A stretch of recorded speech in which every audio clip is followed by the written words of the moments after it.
ఓం నమో వెంకటేశాయ. అందరికీ నమస్కారం. Welcome back to my channel Tirumala talks. నేను మీ లక్ష్మీ పూజిత. తిరుమల యొక్క డైలీ అప్డేట్స్కి స్వాగతం అండి. తిరుమల దర్శనానికి సంబంధించిన లేటెస్ట్ అప్డేట్స్ కోసం మన ఛానల్ యొక్క టెలిగ్రామ్ గ్రూప్లో మరియు వాట్సాప్ ఛానల్లో జాయిన్ అవ్వగలరు. వాటి యొక్క లింక్ అనేది ఈ వీడియో కింద డిస్క్రిప్షన్లో మరియు కామెంట్ సెక్షన్లో ఇవ్వటం జరిగింది. ఈ వీడియోలో మనం ఈరోజు తిరుమలలో ఉన్న భక్తుల యొక్క రద్దీని గురించి, అలాగే ఆర్జిత సేవల యొక్క లక్కీ డిప్ని ఈరోజే టీటీడీ వారు ఓపెన్ చేస్తున్నారండి ఆన్లైన్లో. వాటి యొక్క వివరాలను గురించి మరియు భక్తులు అడిగే ముఖ్యమైన దర్శనానికి సంబంధించిన సందేహాలు, వాటి యొక్క సమాధానాలను గురించి కూడా తెలుసుకుందాము. కనుక వీడియోని చివరి వరకు చూడండి. ముందుగా నిన్న అంటే ఏప్రిల్ 18వ తేదీన తిరుమలలో స్వామివారిని మొత్తం 53,519 మంది భక్తులు దర్శనం చేసుకున్నారు. అందులో స్వామివారికి మొత్తం 30,360 మంది భక్తులు తలనీలాలను సమర్పించారండి. నిన్నటి రోజున తిరుమలలో శ్రీవారి హుండీ యొక్క ఆదాయం అనేది 3,27,00,000 రూపాయలు. ఈరోజు కూడా ఎటువంటి దర్శనం టికెట్లు లేకుండా నేరుగా భక్తులను ఫ్రీ దర్శనానికి అనుమతిస్తున్నారు.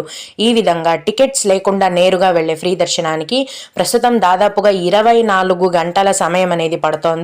అలాగే తిరుపతిలో ఇచ్చే ఉచిత సర్వదర్శనం టికెట్లను తీసుకొని దర్శనానికి వెళ్లే భక్తులకైతే దర్శనానికి దాదాపుగా 5 గంటల సమయం పడుతోంది.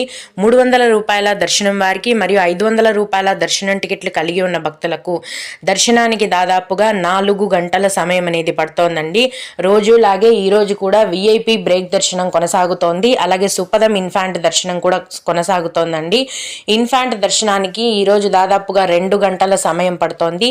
విఐపి బ్రేక్ దర్శనం టికెట్లు కలిగి ఉన్న భక్తులకైతే గంట నుంచి గంటన్నర లోపు దర్శనం అనేది పూర్తయిపోతుంది. దీన్ని బట్టి ప్రస్తుతం తిరుమల కొండపైన భక్తుల రద్దీ అనేది చాలా ఎక్కువగా ఉందండి.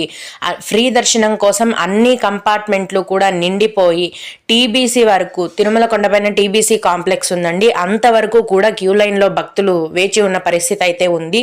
కొత్తగా ఈరోజు ఫ్రీ దర్శనం క్యూ లైన్లోకి ఎంటర్ అయ్యే భక్తులకు దర్శనమై బయటికి రావడానికి 24 గంటల సమయం పడుతోంది. అంటే ఒక రోజు మొత్తం మీరు క్యూ లైన్లో మరియు కంపార్ట్మెంట్లలో వేచి ఉండాల్సి ఉంటుంది. శని ఆదివారాలలో ఎప్పుడూ కూడా మామూలు కంటే ఎక్కువ రద్దీనే ఉంటుందండి. ఈరోజు శనివారం కాబట్టి భక్తుల యొక్క రద్దీ ఎక్కువగా ఉంది. రేపు కూడా భక్తుల యొక్క రద్దీ అనేది అధికంగా ఉండే అవకాశమే ఉంటుంది. భక్తులు ఈ విషయాన్ని దృష్టిలో ఉంచుకొని మీ యొక్క తిరుమల దర్శనాన్ని ప్లాన్ చేసుకోవాల్సిందిగా మనవి. ఇప్పుడు 2025 జూలై నెలకు సంబంధించిన ఆర్జిత సేవల యొక్క సేవా ఎలక్ట్రానిక్ లక్కీ డిప్ని ఏప్రిల్ 19వ తేదీన అంటే ఈరోజు ఉదయం 10 గంటల నుంచి ఏప్రిల్ 21వ తేదీ ఉదయం 10 గంటల వరకు టీటీడీ వారు ఆన్లైన్లో ఓపెన్ చేస్తున్నారండి. ఈ లక్కీ డిప్ అంటే తిరుమల ఆలయంలోని గర్భగుడిలో స్వామివారికి కొన్ని అరుదైన సేవలు చేస్తారండి. అవేంటంటే సుప్రభాతం, తోమాల, అర్చన మరియు అష్టదళ పాదపద్మారాధన సేవలు. ఈ సేవలో పాల్గొన్న భక్తులకు తిరుమలలో స్వామివారిని మొదటి గడప నుంచి అంటే అతి దగ్గర నుంచి దర్శనం చేసుకునే అవకాశం ఉంటుందండి. ఈ సేవలకు నార్మల్ బుకింగ్ అనేది ఉండదు. ఈ విధంగా లక్కీ డిప్ని అప్లై చేసుకోవాలి. లక్కీ డిప్ అంటే లాటరీ సిస్టమ్ లాగా అన్నమాట. ఇలాగ టీటీడీ వారు లక్కీ డిప్ని ఓపెన్ చేసినప్పుడు ఆయా సేవలకు మన పేర్లని మనం అప్లై చేసుకోవాల్సి ఉంటుంది. రిజల్ట్స్ అనేవి ఏప్రిల్ 21వ తేదీన మధ్యాహ్నం 12 గంటలకు ఎవరు సెలెక్ట్ అయ్యారు లేదు అనే రిజల్ట్స్ని టీటీడీ వారు విడుదల చేస్తారండి. ఈ లక్కీ డిప్ని ఎలా అప్లై చేసుకోవాలో స్టెప్ బై స్టెప్ నేను రేపటి వీడియోలో మీకు క్లియర్గా అప్లై చేసి చూపిస్తాను. భక్తులు ఆ వీడియోని చూసి అప్లై చేసుకోగలరు.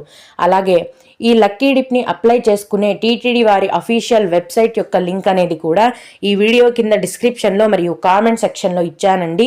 భక్తులు ఆ లింక్ ద్వారా ఈ లక్కీ డిప్ని అప్లై చేసుకోగలరు.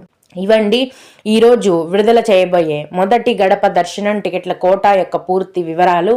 ఇక శ్రీవారి భక్తులు అడిగే ముఖ్యమైన దర్శనానికి సంబంధించిన సందేహాలు, వాటి యొక్క సమాధానాలను గురించి తెలుసుకుందాము. ఇవి అడిగిన వారికే కాకుండా దర్శనానికి వెళ్లే ప్రతి ఒక్కరికి కూడా ఉపయోగపడతాయండి. ఒక భక్తుడు స్పెషల్ దర్శనం టికెట్స్ నేను ఏప్రిల్ 19న మధ్యాహ్నం 3 గంటలకు తిరుపతికి చేరుకుంటానండి. నేను 20వ తేదీన దర్శనం చేసుకోవాలి, అలాగే రాత్రి తిరుమలలో రూమ్ కూడా కావాలి, ఎలాగ చెప్తారా అని అడిగారు. ఏప్రిల్ 19వ తేదీ రాత్రి 9 గంటల నుంచి ఆ మరుసటి రోజుకు సంబంధించిన దర్శనం టికెట్లను టీటీడీ వారు కేటాయిస్తారు. అంటే ఈరోజు మధ్యాహ్నం 3 గంటలకు మీరు తిరుపతి చేరుకుంటే రాత్రి 9 గంటల నుంచి సర్వదర్శనం టికెట్లను కేటాయిస్తారండి. వాటిని తీసుకుంటే మీకు రేపటికి దర్శనం అనేది ఉంటుంది. ఇక రూమ్స్ కావాలంటే తిరుమల కొండపైన ప్రతిరోజు సిఆర్ఓ ఆఫీస్లో ఉదయం 5 గంటల నుంచి మధ్యాహ్నం వరకు రూమ్స్ అనేవి కేటాయిస్తారు. అక్కడ మీరు రూమ్స్ని తీసుకోవచ్చు. ముందుగా ఈరోజు రాత్రి ఇచ్చే సర్వదర్శనం టికెట్లను తిరుపతిలో తీసుకోండి. తర్వాత రేపు ఉదయాన్నే తెల్లవారుజామునే మీరు తిరుమల కొండకు వెళ్ళి సిఆర్ఓ ఆఫీస్లో రూమ్స్ని తీసుకోవచ్చు. అలాగే జూన్ నెల 7వ తేదీకి విఐపి లెటర్ చెల్లుబాటు అవుతుందా ప్లీజ్ చెప్పండి అని అడిగారు.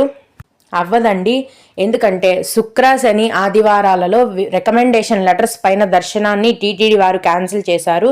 కేవలం సోమవారం నుంచి గురువారం వరకు మాత్రమే లెటర్స్ పైన విఐపి బ్రేక్ దర్శనం అనేది ఉంటుంది. జూన్ నెల 7వ తేదీ అనేది శనివారం వస్తుందండి. ఆ రోజు విఐపి బ్రేక్ దర్శనం అనేది రికమెండేషన్ లెటర్స్ పైన అయితే ఉండదు. అలాగే విఐపి దర్శనం లెటర్ మీద ఎంతమంది దర్శనం చేసుకోవచ్చు మేడం చెప్పండి ప్లీజ్ అని అడిగారు. విఐపి బ్రేక్ దర్శనం లెటర్ మీద 6 మంది దర్శనానికి వెళ్ళొచ్చండి. అయితే 6 మంది నేమ్, ఆధార్ డీటెయిల్స్ అన్నీ కూడా ఆ లెటర్లో మెన్షన్ చేయించుకోవాలి. అప్పుడే 6 మందిని దర్శనానికి పంపిస్తారు. ఈ మ్యాక్సిమం ఒక లెటర్తో 6 మంది దర్శనానికి వెళ్ళొచ్చు. అందరి డీటెయిల్స్ కూడా లెటర్లో ఖచ్చితంగా మెన్షన్ చేసి ఉండాలి. ఓం నమో వెంకటేశాయ. మీకు కూడా ఈ విధంగా సందేహాలు ఏవైనా ఉంటే మన ఛానల్లోని కామెంట్ సెక్షన్లో తెలియజేయగలరండి. నేను వాటికి ఖచ్చితంగా రిప్లై ఇవ్వడానికి ప్రయత్నిస్తాను. ఇవి ఇవాల్టి తిరుమల అప్డేట్స్. ఇలాంటి మరిన్ని వీడియోల కోసం నా ఛానల్ని సబ్స్క్రైబ్ చేసుకోండి. ఈ వీడియోని లైక్ చేసి షేర్ చేయగలరు. ఓం నమో వెంకటేశాయ.